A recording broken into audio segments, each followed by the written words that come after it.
Hey, I'd like to welcome everybody to this town hall of candidates seeking the Republican nomination for sheriff.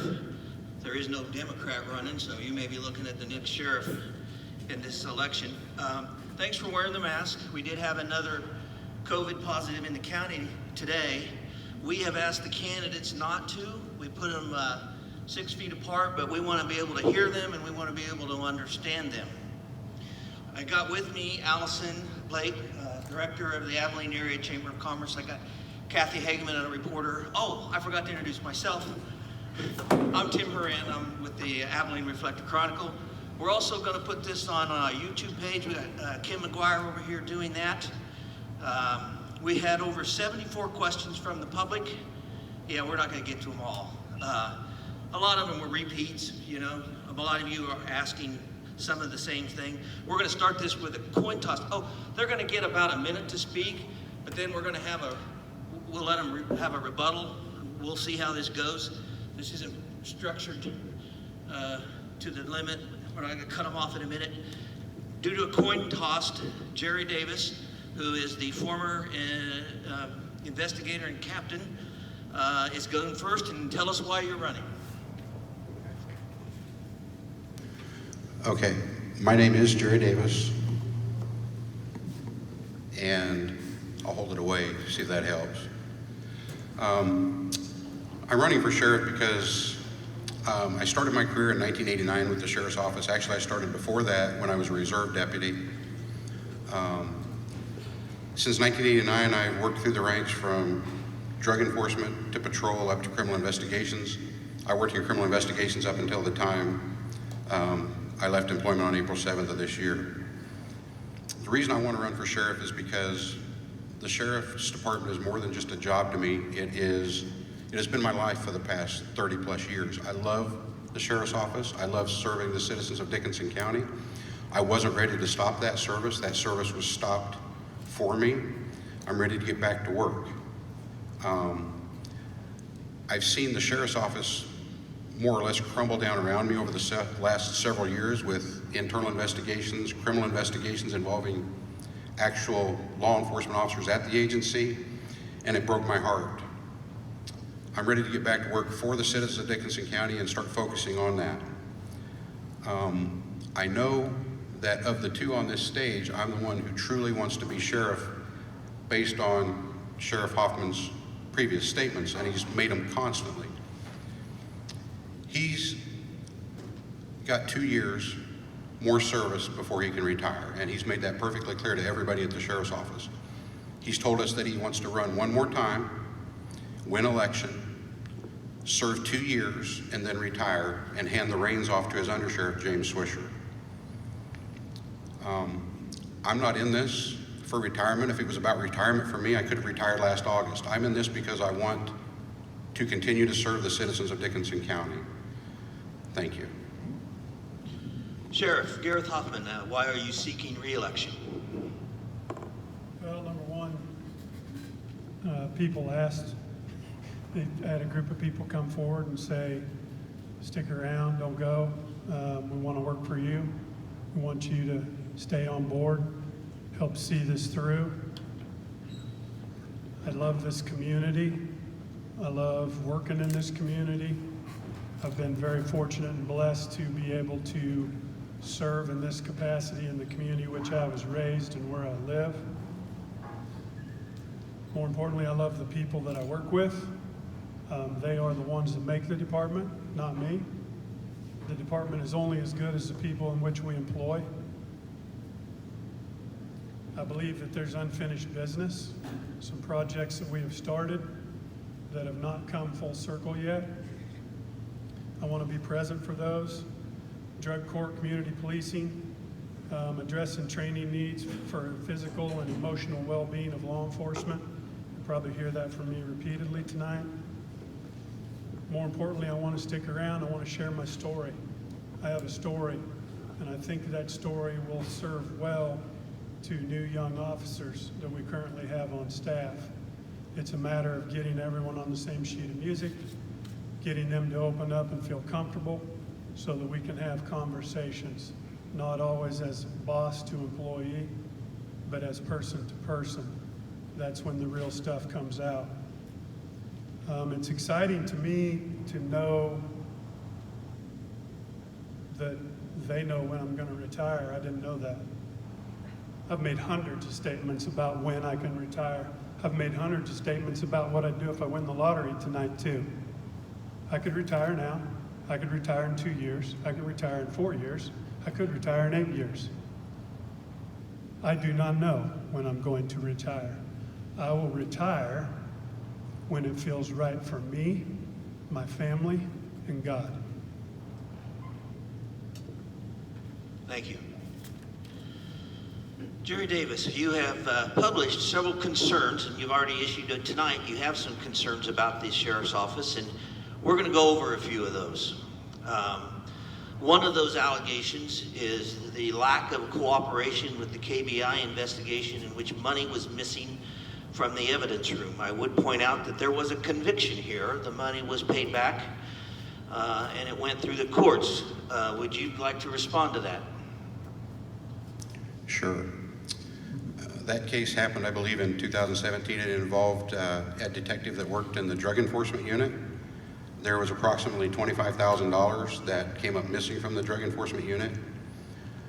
When the officer was confronted with the theft, he freely admitted to it. He owned it right from the very beginning, admitted it to the sheriff that he had taken the money. And what the sheriff did after that is what concerns me the most. He placed the individual on paid administrative leave without starting any sort of internal investigation. And he also didn't start a criminal investigation. The sheriff and that detective were good friends at the time. That went on for several months, and all we knew was an email we got saying that that detective was unavailable until further notice. It wasn't until a second theft from the other property room was identified that I went to the sheriff, and he told me that the second theft didn't look good with what went on with the first theft. He said, this doesn't look good at all. He said, we, and I assume he meant himself and Under Sheriff James Swisher, decided to handle it internally, not to report it. They put him on paid administrative leave for 2 reasons. They didn't want to see him lose his 25-year law enforcement career, and they wanted him to be able to seek legal counsel to be able to get disability retirement. To me, that's plain and simple. That's covering up the theft of $25,000, and it was done by Sheriff Hoffman and Under Sheriff James Swisher. While the sheriff, during the course of that investigation, the sheriff refused to answer certain questions posed to him by the KBI investigator. I understand that every individual accused of a crime has the right to remain silent and refuse to answer questions. However, I believe the sheriff of Dickinson County owes the citizens of Dickinson County an answer as to why he refused to cooperate in that investigation. Would you like to answer his allegation? Sure. So when that case came about, first part of that story is correct. The individual did come in, did openly confess, but that is not a time for a knee-jerk reaction. Early on, you don't know who's involved, who's not involved, and what all has taken place. Jerry Davis was not in the room. He assumes he knows all the answers. He wasn't present for any of that, so he can assume that it was covered up. He can assume it was handled inappropriately. But if you don't know all of the facts around the case, then it's merely an assumption. When something like that happens, there are obligations. 1, you notify the county attorney. 2, you notify C-Post. Both of those were done immediately, within a day. In speaking with the county attorney, I was led to believe that she was not prepared to move forward because of some other issues surrounding that particular incident. Those issues involve some stuff that, in my opinion, fall under HIPAA. And I would not discuss a case like that openly and publicly because all it does is hinder the investigation. The KBI came in at my request once I believed the county attorney was ready to move forward. That is the delay. Jerry Davis, would you like to respond? Yes. In my conversations with the county attorney, I was advised that she was not provided with the full information from the very beginning, and that she had asked him numerous times to contact the KBI and he refused. It wasn't until she had contacted the Attorney General's office they told her to make him report it. That's why that was reported now. He said that I assumed things. I've gotten this from investigators actually related to the case. And if you think about it, he didn't even answer the question. The question was his non-cooperation in the criminal investigation. I think the citizens need to know whether or not he fully cooperated with every question asked by the KBI. And he never answered that question. Would you like to respond? Sure. I think asking the KBI to come and investigate it, one, is cooperation. And a little known fact to Mr. Davis is I too took a polygraph and I passed it. And I believe the response was, I'd feel comfortable giving you the keys to my house. Nobody knows that. I've not told that story, but I did.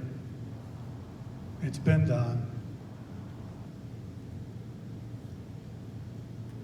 Are we good with this? That's cooperation. Okay. I was aware that he took a private polygraph test. I was aware of that fact. I also am aware that he did not answer the question as to whether he answered all of the KBI's questions.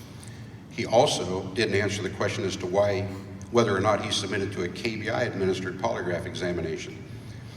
As a law enforcement officer, your duty is to serve the citizens and to enforce the law. And part of enforcing the law is to cooperate fully in every criminal investigation. I believe he needs to answer whether or not he cooperated with the KBI, answered all their questions, and if he took a KBI-administered polygraph test. You want to respond?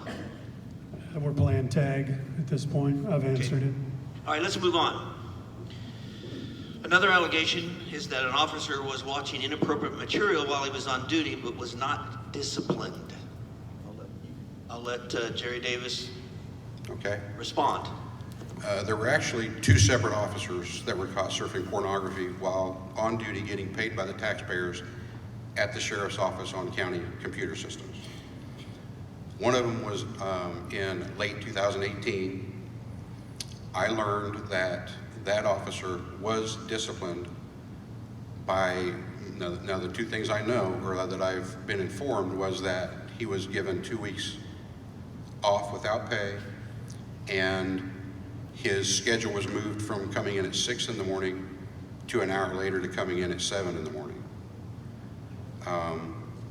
The other officer, I don't know whether that's been investigated. It happened in January of this year, and I don't know if there was any discipline meted out to that officer.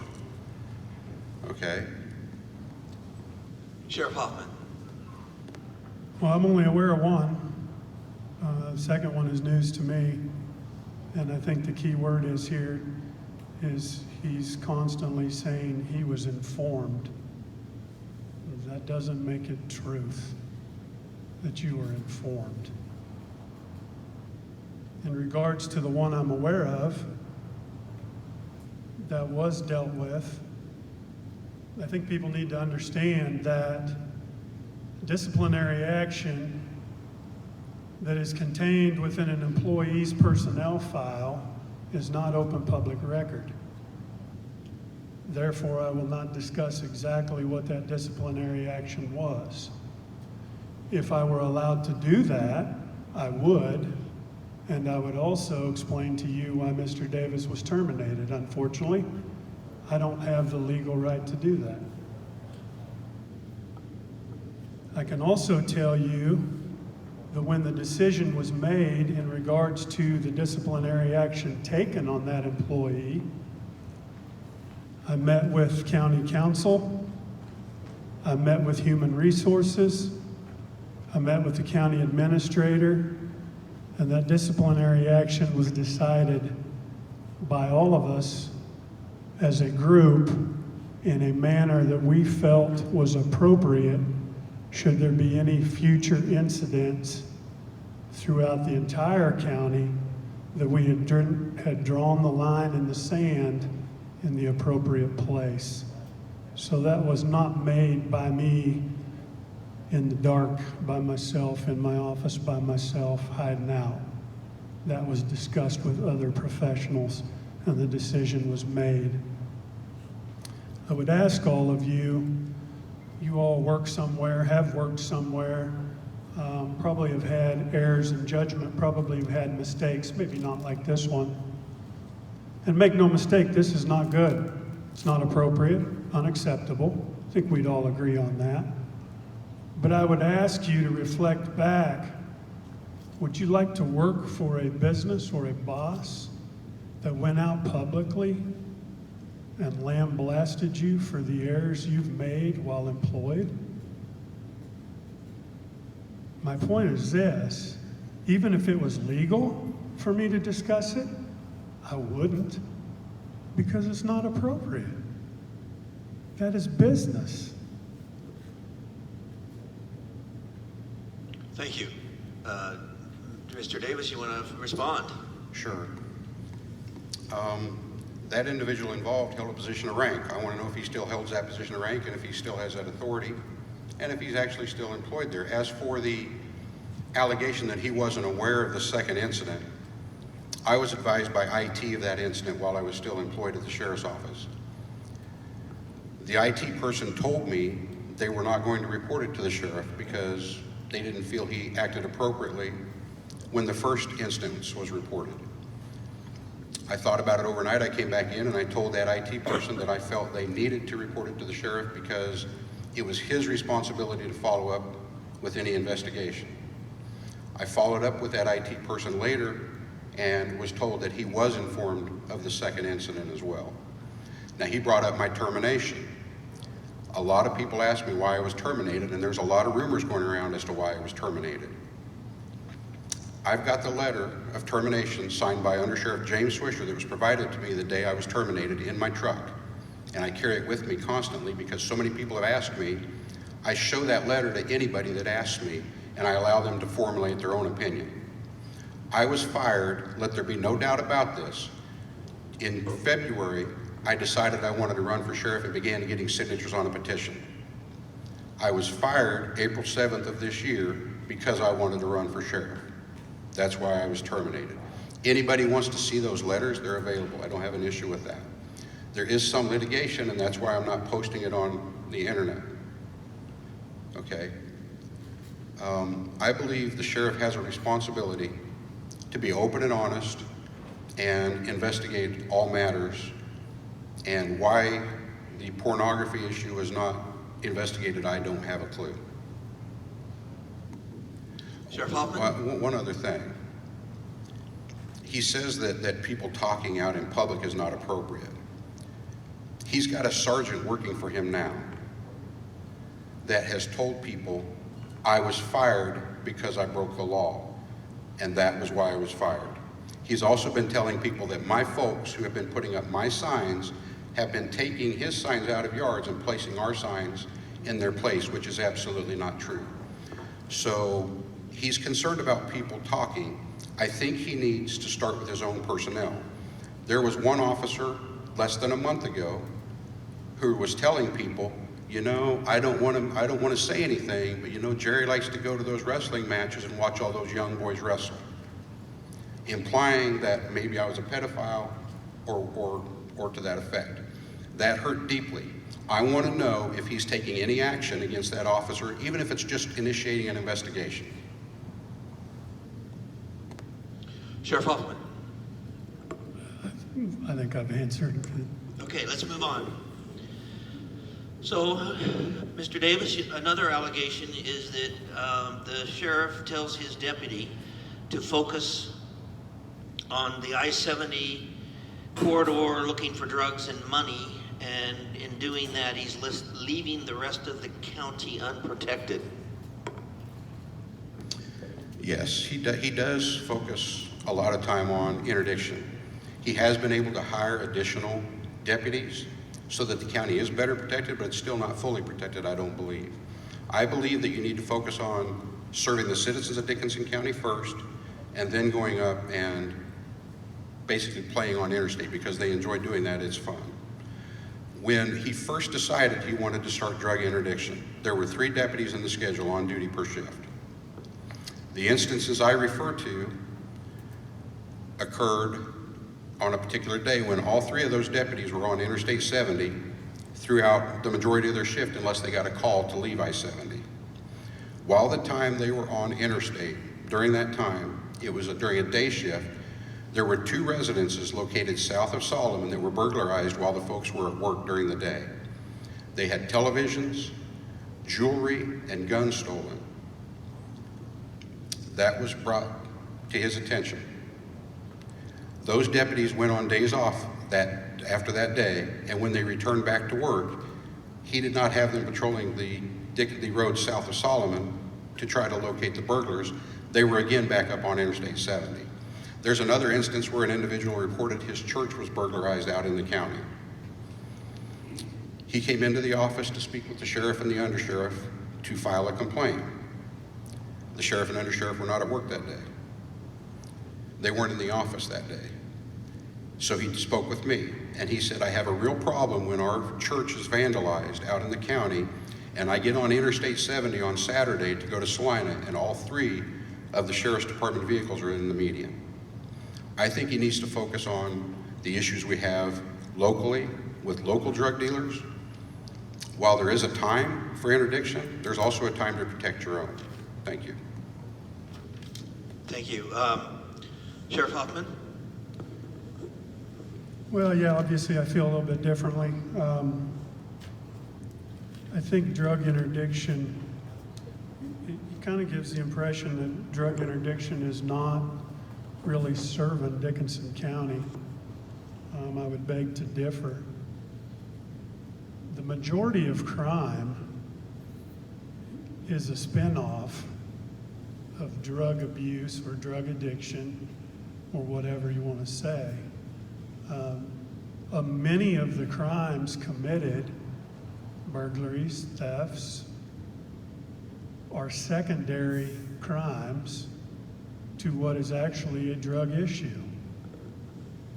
The majority of our inmate population, I can't give you the exact numbers, but I would bet it's well over 90%.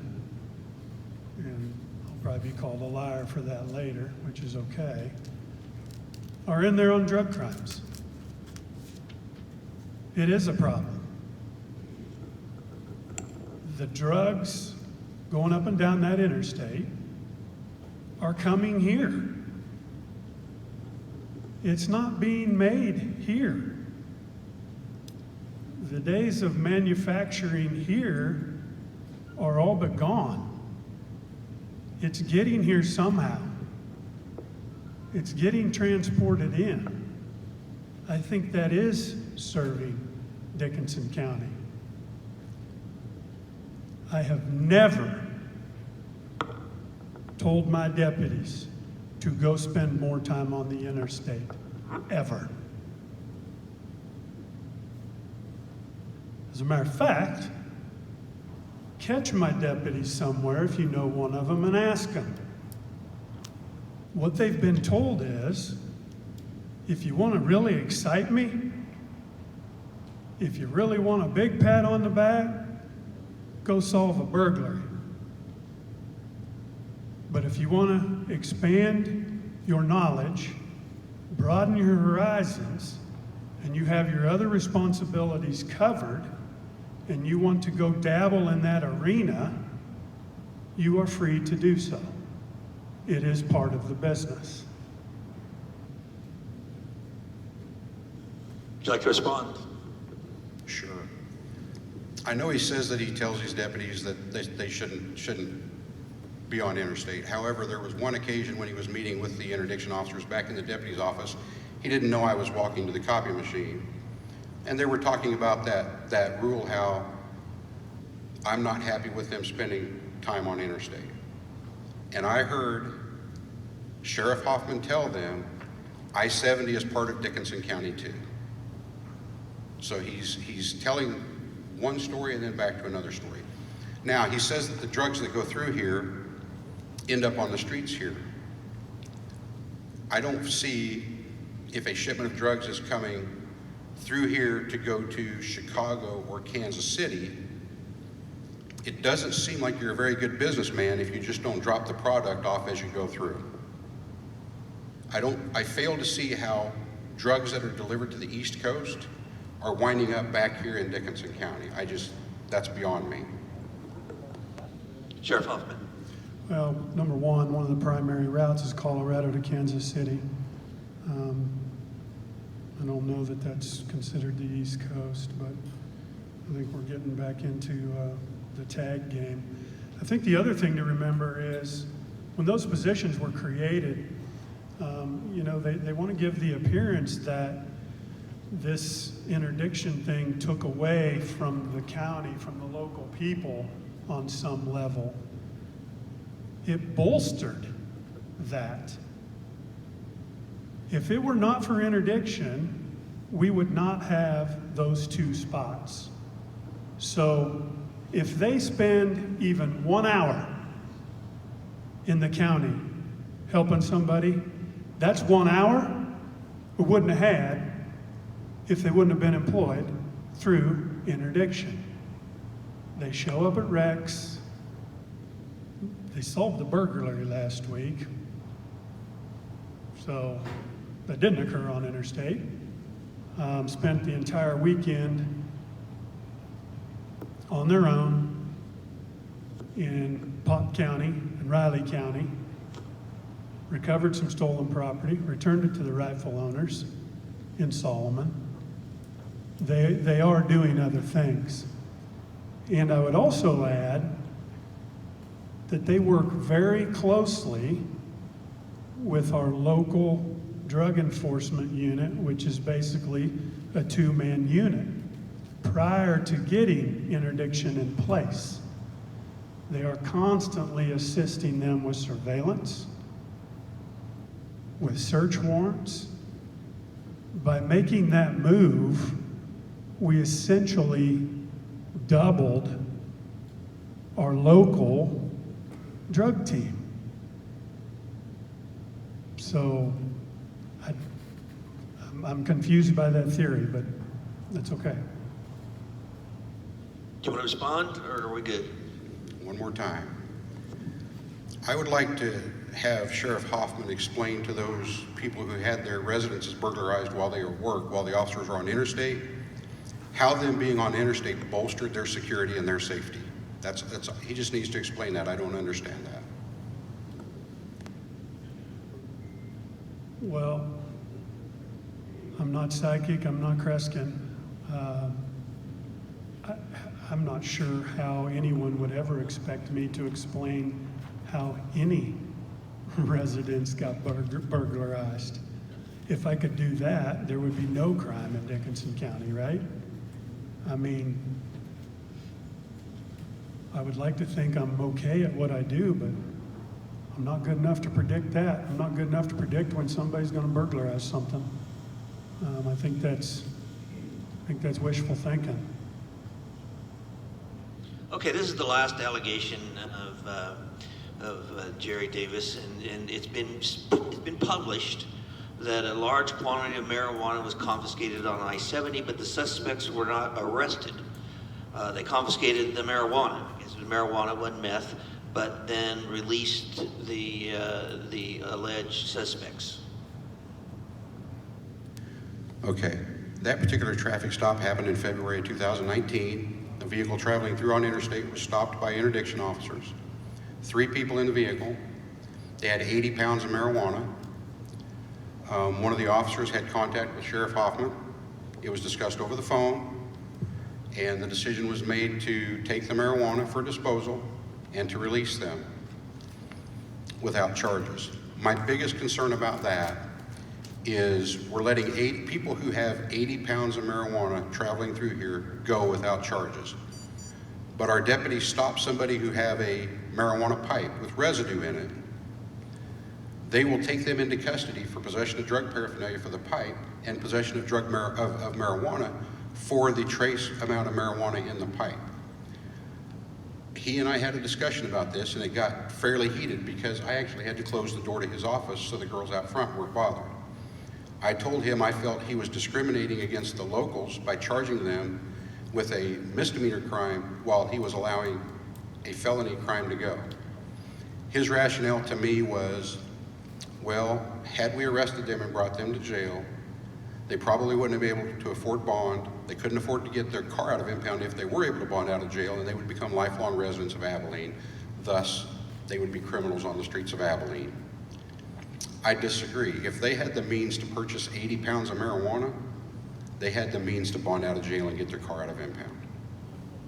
Sheriff Hoffman, would you like to respond?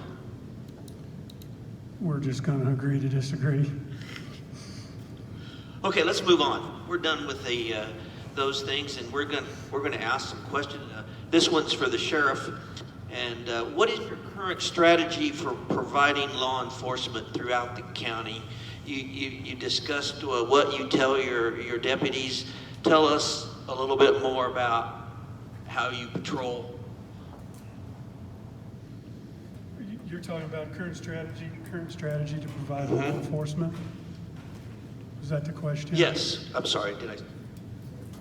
Yeah, current strategy of providing law enforcement throughout Dickinson County.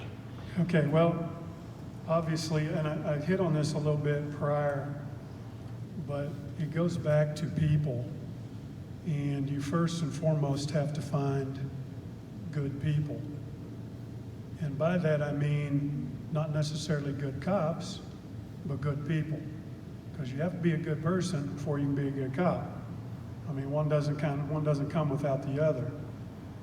I know at the last debate, Jerry respectfully commented that he believes when he builds this department back up and makes it professional and everybody falls in love with him again, that people are just going to come, that they're going to come flooding in, and he's going to hire all these people, and it's all going to work out. I'm here to tell you I think that's wishful thinking, not because of him or anything he's doing or has done, but I'm telling you right now, he has not been involved in any hiring process. He doesn't know what those applicants look like. He doesn't know the struggles we go through to find the people that we find. I can tell you this, if you've been paying attention to the news or you've been paying attention to any of this stuff that's been going on globally, people are not beating down our door to be a cop for 15, 16, 17 bucks an hour. It's not happening. Secondly, once you get them, you have to train them, and then you have to keep them. All of those things are struggles. It is not easy. And I think the Field of Dreams vision that if we build it, they will come, is a bit wishful. I go to conferences, I go to trainings, I talk to a lot of sheriffs, I talk to a lot of chiefs, I talk to a lot of administrators, and it's common knowledge every agency is struggling with hiring people and retaining people. It's talked about within the profession about like how's the weather today. It's a common issue. It's not a Dickinson County issue. It's a global issue. It's every agency. Ask any of them and they'll tell you. Good people are hard to find. The Highway Patrol, who I would like to believe is a very respected agency, I talked to one of their administrators on a call last week, and he told me that they used to have 500 plus applicants. Now they can't hardly get any. And they were currently running a class through of 11 people, when normally it's 20 or 30. If that agency's struggling, I can assure you the smaller agencies are going to struggle. Oddly enough, because things work in a mysterious way, this came to my email about a training class, just so you know I'm not making this stuff up. You're not going to call me a liar later. Officer retention in 2020. They're giving training classes on this stuff because it's a problem. You want to know what it says? Retaining quality officers has presented a challenge to law enforcement agency for years. For years. This is not a new problem, and it's not a Dickinson County problem. It's a societal problem and a profession problem. Thank you. The question is, Mr. Davis, what will your strategy be in providing law enforcement throughout Dickinson County if you're elected? Okay, first I want to make a comment on what he just said. He held up this training flyer saying that, they're having training on how to retain people. I suggest he attend that training, because the amount of experience and quality people that are leaving the sheriff's office simply because of the management is out of control. I believe our longest serving road deputy now, who doesn't hold rank, may have been there 6 years. People used to be lined up at the door to come to work for the sheriff's office. It was a prestigious job and it was well respected, and that is gone. It's not there any longer. When you have good people, you have to try to keep them. Now, he says he only hires good people. However, he's hired individuals who are certified law enforcement officers, but they've been fired from their previous law enforcement agency. I fail to see how that is hiring good people. He says it's not a Dickinson County problem. It is a Dickinson County problem because we are losing officers at a rate that is just outrageous. Now, how I would like to provide a strategy for providing law enforcement for Dickinson County is, first off, the sheriff's office is broken. I would need to get our local house in order.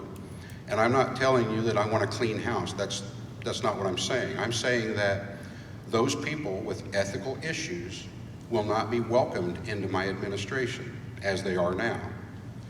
Secondly, there are so many young officers that I want to devote time to be able to train them and properly mentor them. We have officers that go to the police academy, come back, the sheriff puts them on patrol, another road deputy goes to the academy, comes back, and the deputy that has been on the road for less than a year is the second deputy's training officer. We give them a police car, we give them a badge, and we give them a gun, and we basically turn them loose. There's a lot of pressure on that officer to train that rookie. I want to alleviate that pressure by providing proper training and proper mentoring to our deputies. Second off, there's no cooperation. It's virtually non-existent between local agencies and surrounding agencies, simply because they don't trust the sheriff's office. I want to work hard to reestablish that trust, and I want to be able to provide the citizens of Dickinson County the appropriate customer service that they need. For example, an elderly female came into the sheriff's office one day to report a table stolen out of her barn. She drove in from the county to the sheriff's office to report that. Sheriff was there, undersheriff was there, I was there, my partner was there, and 2 drug agents were there. His policy is to contact dispatch and have a road patrol deputy come in and take that report. Even if it takes 20, 30 minutes, when there are 6 certified officers there, they can sit there for 10 minutes, take that report, and then give it to the road deputy for follow-up. That doesn't happen. The road deputy actually has to come in. That elderly female left the office, and I asked the office manager at the time if she had ever gotten her table reported stolen, and she said no. To this day, I don't know if that female ever got her table reported as stolen. That kind of policy is just irresponsible, and that is not customer service that the citizens of Dickinson County deserve. I also want to get back to patrolling the rural areas of Dickinson County. I know we're busier now, but we've also got more staff. There's no reason why an officer cannot patrol Carlton, Kansas. Zero reason. There's no reason why an officer can't patrol Manchester, Kansas. Zero reason. He can say we're busier, but there's a lot of times those officers aren't that busy.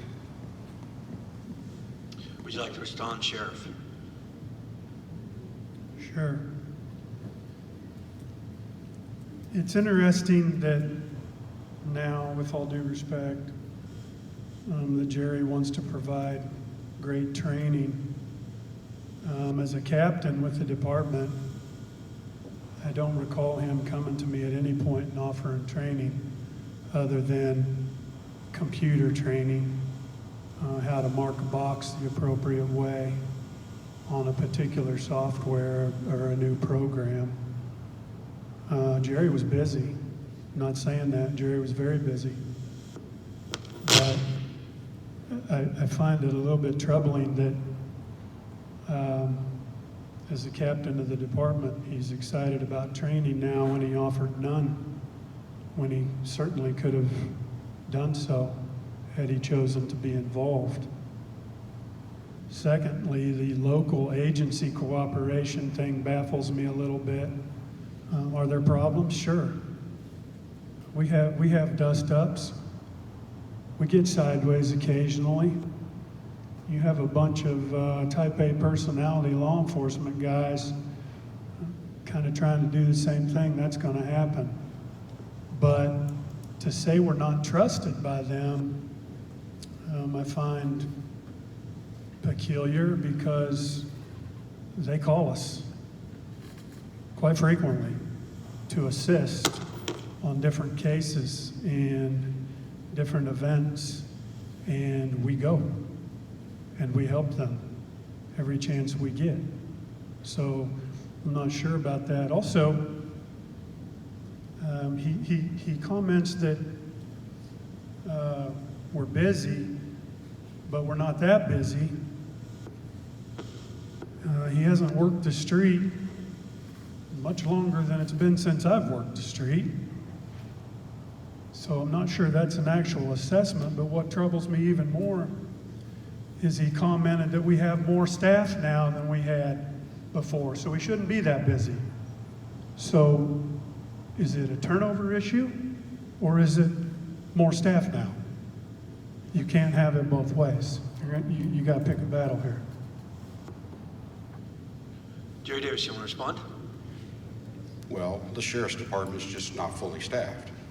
So it is a staffing issue. As far as my duties, I was a criminal investigator, and they needed somebody to manage their computer system, so I went to computer training back in 2001. Managed the computer system, managed my duties, had a partner, here and there I had a partner helping me. I was able to maintain criminal investigations adequately. Then it got to the point where the computer system was too overwhelming, so he said, we've hired another deputy, his name was Ray, and he's going to help you with the computer system. Ray ended up going on the street, and the assistance I was going to get for the computer system went away. Then a few years go by, he hires another deputy by the name of Fabio, who's supposed to be helping me with the computer system as well. I don't know what happened, but I never got that assistance. In the meantime, I'm trying to handle my criminal investigative duties, the overwhelming computer duties. We had the theft of $72,000 from the evidence room. So Sheriff Hoffman, after that theft, made it so only he and I had access to that evidence room. He trusted me to maintain the evidence room after that theft. And the evidence room became an overwhelming task as well. I will say this, the biggest regret I have is not being able to dedicate the time necessary to my criminal investigations due to my other duties. I was responsible. I asked the sheriff one year, with my partner present, I told him we were having issues with me being able to keep up with investigations, and I asked him to move my partner, myself, and one of the secretaries to an annex building on South Buckeye because it was available, so we could focus our criminal investigations. His response was, I'll send your partner and I'll send a secretary, but I won't send you because I need somebody to handle the day-to-day operations of the sheriff's department.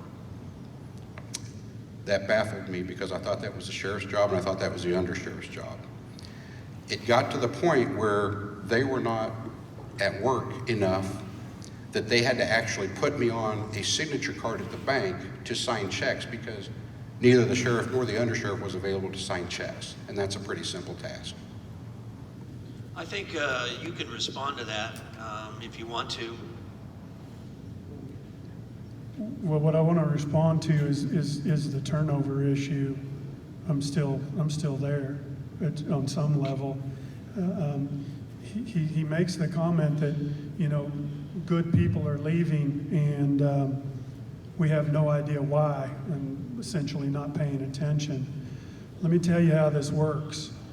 And I can say this because my speech is consistent, very consistent. When an individual comes in and says, you know, boss, I'm going to be leaving, I'm going to be doing A, B, C, or D, my response is always the same. Hate to lose you. It's unfortunate. But if you believe this is better for you and your family, good for you. Do what is best for you and your family. If I have an employee that I need to beg to stay, it's probably not the right employee.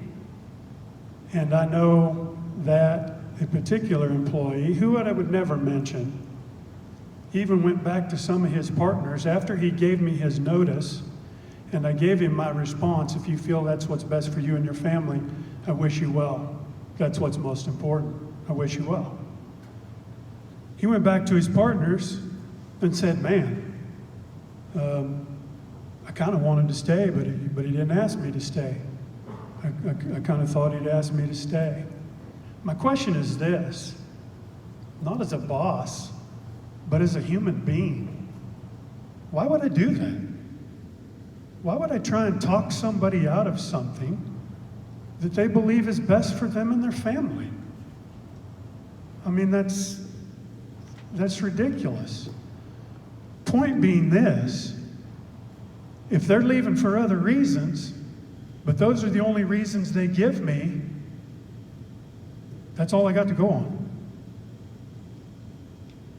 Are you ready to move on? Okay. You get to go first this time. And what will your policy be on the use of force? And what do you see as future police reform? Okay. Use of force, that question comes up because of all the news, national news about chokeholds and the George Floyd incident. I would say as a sheriff, your policies should be evaluated regularly, at least once a year, to see that they conform with what's going on with societal issues. I think that's just necessary. A review of the Sheriff's Department policy, there are no policies on chokeholds, and that's big in the news right now. There's no Sheriff's Department policy on chokeholds. That needs to be in the policy. The George Floyd incident was officers holding that man down, him complaining that he could not breathe, and him dying. He was murdered. I believe that's because of what they call positional asphyxiation. Because of the position he was in, he couldn't breathe. As law enforcement officers, you're trained once that happens, once they're under control, you got them handcuffed, you get them up into a seated position so that they can breathe. That's training. There is no policy at the Sheriff's Department addressing positional asphyxiation right now. Once the policy's in place, then you have to train the officers adequately on the policy enforcement. Officers and jail staff members should be trained on use of force annually. That's no doubt. They need to have training on how to communicate with people appropriately and how to de-escalate situations, just to calm the situation down. The officers also need to undergo self-defense training. I think a lot of these conflicts occur because the officer is in a situation where he's being assaulted and he hasn't had proper self-defense training and he overreacts. Another issue there is body cameras. It's my position that the sheriff's department should have body cameras. The sheriff has made the statement that he doesn't want body cameras because he doesn't want to have to deal with the data storage issues. In the Harrington Forum, he said that he had returned $300,000 or $400,000 to the coffers this last year, meaning he was under budget $300,000, $400,000. I failed to see how that money could not have been used to purchase body cameras for the officers' protection, for liability issues, and for the citizens' protection.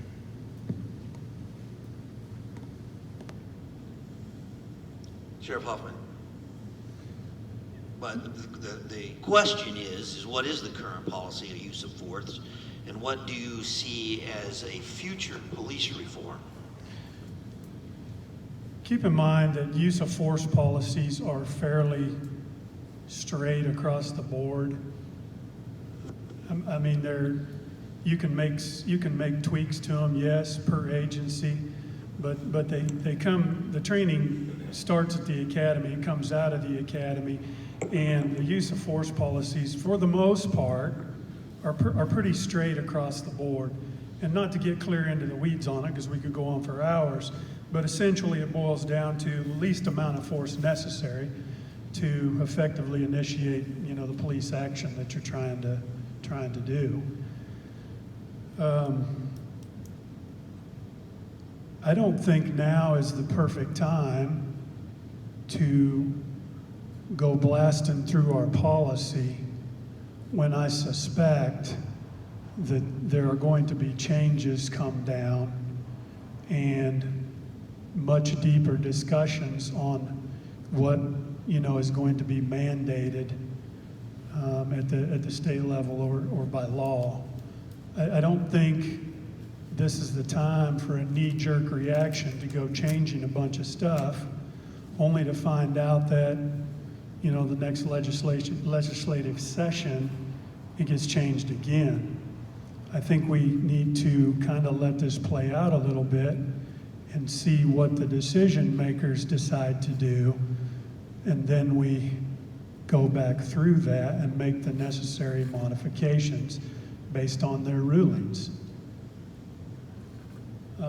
I feel differently as well about, well, first of all, this is an easy one. We're looking into body cameras. We're going to start with the jail staff first, however, because they have little to nothing. At least the street officers, patrol officers have car cameras. So our first goal is to get the jail staff outfitted so that they have some protection. Then we'll look into it for patrol as well. I disagree a little bit on, I guess if we're going to use the George Floyd incident, and I'll get into that later, but that's kind of the newest incident, and we'll say the new landmark event, I guess, but I think we want to be cautious blaming that on a training issue. There's another thing that's going on in law enforcement that nobody wants to talk about, but I will, and I'll get there later. There's a little dark, deep secret that nobody wants to talk about, and that is law enforcement is broken. These men and women are broken. Law enforcement is an emotional meat grinder. It will change you. No one, if they spend more than a minute in the business, will come out of it the same way they came into it. Not going to happen. I can't tell you if that officer was trained properly or not. I can't tell you if it was racially motivated or not. But what I can tell you is this: he was broken. Trained or not, if you're not broken, you identify kneeling down on a man handcuffed behind his back, regardless of race, religion, sexual preference, whatever, is not appropriate for 8 minutes. A person who is not broken, a person who is in a good place, a person who is well, who has had no training, would not do that. So I disagree a little bit. Is training important? Absolutely, it's important. But that training needs to be different than just use of force training. It needs to be wellness training. It needs to address wellness, physically, mentally, compassion, humility. That's when this stuff gets better. But nobody wants to talk about it because nobody wants to know that we might be broken. But the secret has to go away. How do I know we're broken? Because I've spent a lot of time studying this lately, over the last couple of years. How do I know we're broken? Because more law enforcement officers die by suicide every year than by assailants.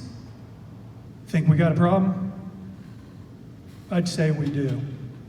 The divorce rate, one of the highest of all businesses. Alcoholism, drug abuse, family abuse. That's how I know we're broken. Okay, we're running over our time, but I think we've had a good discussion. I'd like to ask one more question before you can go to closing remarks, and you're welcome to do those closing remarks. Okay, so we're going to jump to, and I think the sheriff's going to go first on this one, and that is, what is the sheriff's department doing to curb the drug problem, especially meth in the rural areas? You alluded to the fact that most of your jailers have drug issues. So, what's the plan? How are we trying to curb that? So, curbing drug use, particularly meth, I think is essentially how you broke that down. Okay. First of all, you have to understand local methamphetamine, the manufacturing of, is dead and gone. When the laws changed, made harsher penalties, made the pseudoephedrine laws, made it tougher to get the ingredients and things like that, it slowed down. When I was in the drug task force, we went out on makeshift mom and pop meth labs, if you will, pretty much on a weekly basis. I don't remember the last time that our local drug enforcement unit has been out on a call like that. As a matter of fact, I don't know that they have in years. So what has happened is, because of law changes and some other things, local methamphetamine has gone away. Now, don't mistake that to think that I'm telling you meth has gone away. It has not. It's supply and demand, but it's not being made here. It's being trafficked here. It's managed and handled by the cartel, much like other things, and it's coming here. Again, this goes back to drug interdiction. This goes back to having a 4-man unit in drug enforcement instead of a 2-man unit. Are we curbing it? No. It takes more. It takes more money. It takes more people. I mean, this is an issue that you could throw 10 people at. You're going to make it better, but it's not going to go away. If we go back to the supply and demand theory, I think we've proven over the years that we will never, ever arrest our way out of the drug problem. It's physically impossible to arrest that many people and make the drug problem go away. So that leaves us with another solution to the problem, perhaps. if we can't reduce the supply, maybe we need to be looking at reducing the demand. How do we reduce the demand? Well, we do that by trying to get addicts the help they need to no longer be addicts. In the perfect world, if you fix everybody's addiction, which is, going to be a major challenge, there's nobody else to buy drugs, right? That's a perfect world scenario. But I think you're tracking what I'm saying. We got to reduce the demand before the supply goes away. Okay? We're pushing for drug court. Big fan of that. Is it the answer to all of our prayers? No. Is it a good step forward? Yes, I think it is, because it has things in place that I believe will help provide those people with support groups, with counseling, with the tools they need to perhaps kick their addiction. Not every drug addict is a horrible person. They just have a problem that they need help fixing. And I think that's where we need to spend a little more time. And Jerry Davis, the same question. What will you do to curb drug use, especially meth, if you get elected? Well, he is right on the addiction issue. That is a huge problem, and that has to be addressed by society. You can't enforce laws enough to get somebody that's addicted off of methamphetamine. It has that much of a hold on people. You have to focus on the supply chain. You have to focus on the dealers. We spend a lot of time. Well, after the theft of the $25,000 from the drug enforcement unit, the sheriff decided to crack down on that unit and made them go on a set schedule. You tell me what hours you're working per week, what days. And I would have thought with his years in the drug enforcement unit, he would realize that drug dealers don't have a schedule. They sell drugs 24 hours a day, and those officers have to be available to make purchases of those drugs 24 hours a day. He had certain rules. They had to do so many trash pulls a week, so many search warrants a week, so many hours of surveillance, just to document that they were doing things. My theory is if they are out there building major criminal investigations, purchasing drugs from people, building up cases, and then doing warrant sweeps when those investigations are completed, they have justified their time based on the end results of those long-term investigations. The sheriff's office needs to focus more on the drug dealers and the people that are distributing them and the long-term investigations. That is no secret. Until you curb that, you're never going to get a handle on it. Okay, let's wrap it up. Your closing remarks. Jerry Davis, you get to go first. Okay.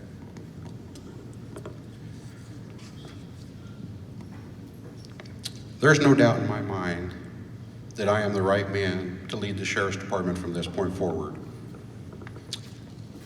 I have dedicated my life to the service of this county and to the service of the Sheriff's Department for better than half my life. It's what I know, it's what I love, and it's what I want to do. There's no doubt that I have the training and experience to do it. I've handled major homicide investigations, anywhere from homicide investigations down to local damage to property investigations. I was the rock at the sheriff's office. When the deputies needed a question answered, they came to me. They knew that I was going to be a straight shooter with them, and I was going to provide them with the necessary information. This county is sorely lacking in law enforcement in the rural areas. That needs to be a focus. I know at the Harrington Town Forum, the question was asked of both of us, what can we expect if you're elected sheriff? I gave my answer and Sheriff Hoffman gave his, and his answer was 4 words, more of the same. I disagree with that. I don't believe we need more of the same $25,000 thefts. I don't think we need more of the same of covering up those thefts. I don't believe we need more of the same of $72,000 thefts from another property room. I don't believe we need more of the same of on-duty officers surfing pornography rather than serving the citizens of Dickinson County. I don't believe that more of the same.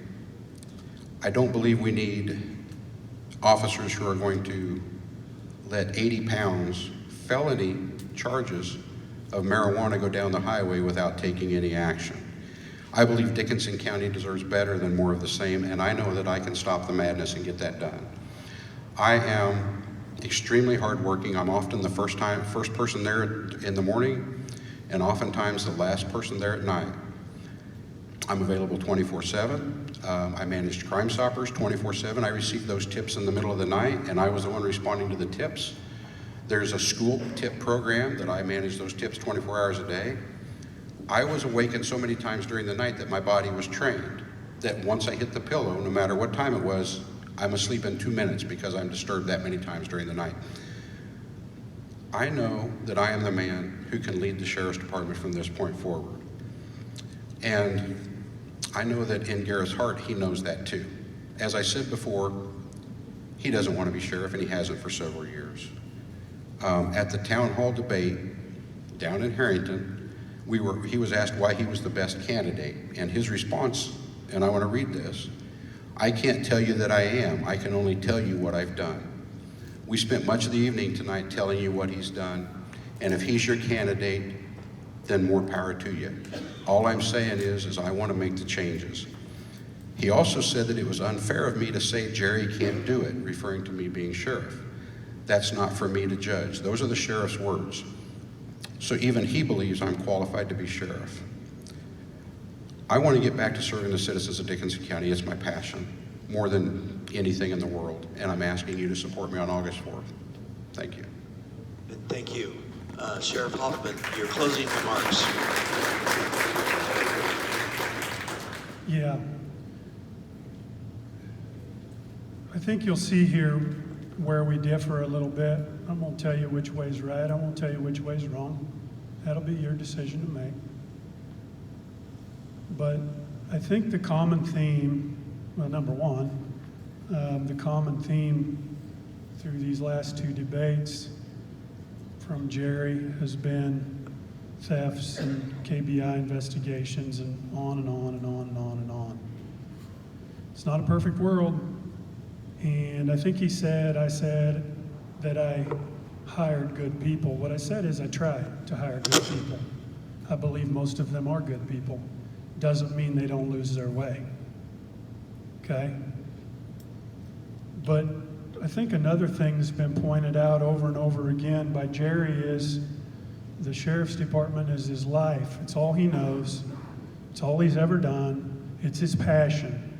It's his passion. It's his passion. I'm not telling you that's wrong, but yeah, I'm different. I am different. Do I like it? Absolutely I do. Do I want to stay? Absolutely I do. Is it my life? No, it is not. It is not.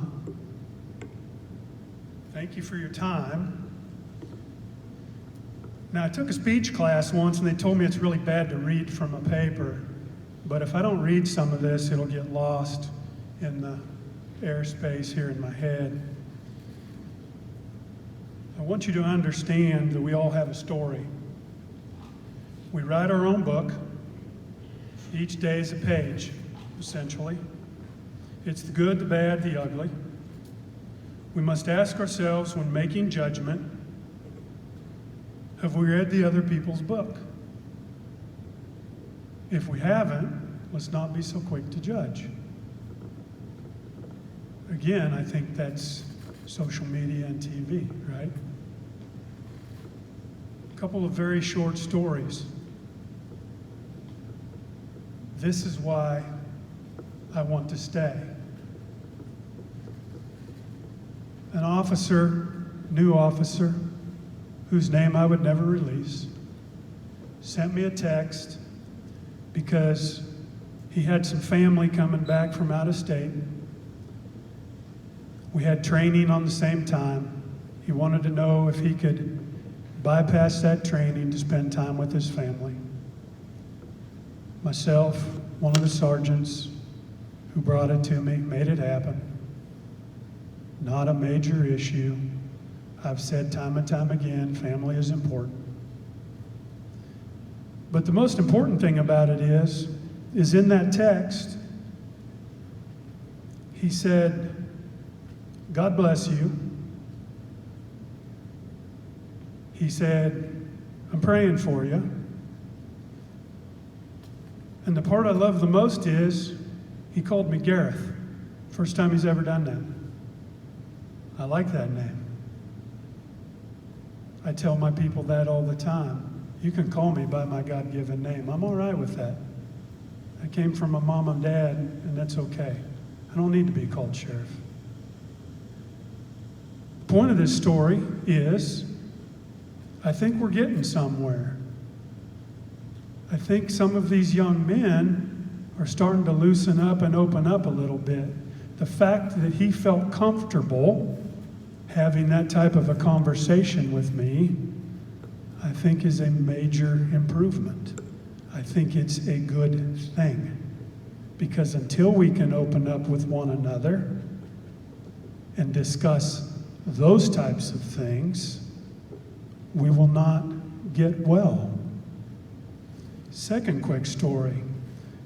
Had an incident where a new officer, not new to the business, new to our department, responded to a call. Long story short, made contact with some folks. One of them took off on foot, knew he was about to get arrested, got away. The officer new to our department caught me and said, man, boss, I'm sorry. I screwed up. Shouldn't have let this guy get away. I said, hey, don't worry about it.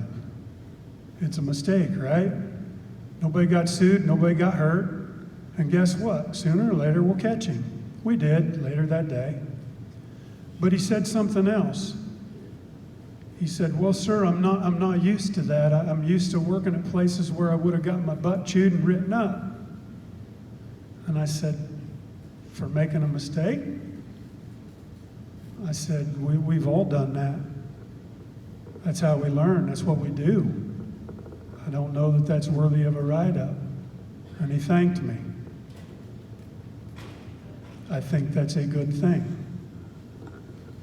Another story. Every decision that you make is difficult. It's not easy. They're not all right. Some of them weigh on you heavily. Some of them you think about and probably will until the end of time. The decision that was made with Jerry was one of those. I still love him. I love him for what he's done. Fact of the matter is, from a business standpoint, we're headed in two separate directions, and that's okay. But it weighed on me heavily for several days. I had an employee come down. He asked if he could meet with myself and the undersheriff. We, of course, said yes. He came in and he closed the door. Now, this is a grown man who's worked for us for over 10 years. He sat down in our office and he started to cry. Again, I will never release his name. He started to cry, and I started to cry. And I may do it now. But here's what he said to me. Thank you for getting rid of that man. You have no idea how poorly he treated me. You have no idea the things he said to me and how worthless he made me feel. His words, not mine. A grown man in tears because of how he was treated by a fellow employee. You want to talk about unacceptable? That's unacceptable. That one human being feels that way at the hands of another. I don't care who it is. What I told him was, you know what? He said, you helped me. I'm ready to come back to work. My response was this: no, you don't understand. You helped me. You helped me to know we made the right decision.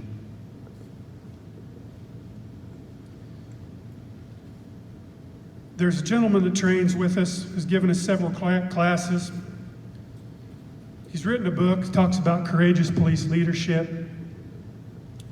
You can go out and find it if you wish. Might be a little dry. But we're mentioned in that book. Our department is mentioned in that book. Some of our theories and some of our philosophies that we have developed are mentioned in that book. This guy was rated the #1 instructor in the nation a few years ago. He put us in his book. Are we doing it wrong? Are we doing it wrong? I don't know. Another individual, Kent Williams, teaches actually owns and has designed Breach Point Consulting. He talks about health and welfare in law enforcement. Been in law enforcement many, many years. He's been chief of police. Headed down a new path after his partner of many, many years, Chicago Police Department, went home and shot himself and killed himself, and nobody knew why. He went back to school, got several master's degrees. He now teaches all over the world. He's actually solicited by Fortune 500 companies to come speak, to explain why people are broken and what's going on. He actually teaches psychologists how to effectively deal with law enforcement when you're helping them, because you can't deal with them like you deal with other people. They are just different. This guy put some of our stuff, some of our theories, and some of our philosophies that we developed in his slideshow. He shares them. He talks about them. Teaches all over the country. Are we wrong? I don't know. You see, over the last couple years, my faith has strengthened. It's stronger now than it's ever been. I'm proud of that. I think everything happens for a reason. I think we're challenged for a reason. My mother always told me, it's easy to be a good man when things are going good. Who are you going to be when they're going bad? For that is when your real character shows, in the middle of adversity. Who are you going to be when things get bad? I'm proud of who I am, even when things are bad. Not without fault, not without error. For years, I think I got it wrong. I often thought about, how can I be the best father? How can I be the best husband? How can I be the best Christian? How can I be the best sheriff? As I juggled all of those things, it came to me that I probably can't be the best in each and every one of those things. And I realized that all I can do is try to be the best me. I can only be, or try to be, the best version of myself. I have nothing to sell you. Can't sell you furniture, can't sell you a car. The only thing I've got to offer you is me. It's going to be enough, or it's not. Not my decision. That'll be between you and the good Lord above. Okay, I think we need to probably wrap things up. You told me there was no time limit, Tim. You going back on your word? No, I said there was a time limit. Okay. I'm just kidding. I said I'd let you go over the time limit a little bit. Okay. Wrap it up, Okay. please. All of this stuff, first and foremost, I think, means a couple of things. The Sheriff's Department is not my life. Quick question. Passion is great. Commitment is great. I still have that. But I do juggle different things. It's part of being healthy. If you go to training, they'll teach you. Don't get caught up in nothing but the business. Passion, passion, passion. Let me ask you, you think Hitler had passion? Absolutely he did. I'm not making that comparison to this man here. I'm merely asking a question. Do you think David Koresh had passion? Absolutely he did. My point is, you cannot be focused solely on one thing and necessarily say that's a good thing. You have to have outside influences. You have to be well. I want to be a part of the change that I know is coming, because these events, they're going to bring about change. The things on TV, they're going to bring about change. Make no mistake. And I want to be a part of that,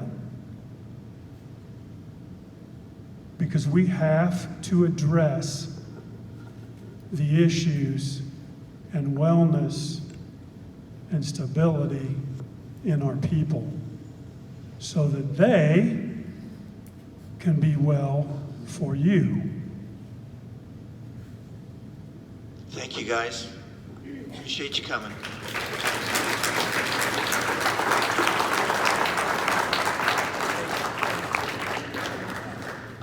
And I would ask you that you not shake hands. And it's not political, but in this particular day and age. Thanks.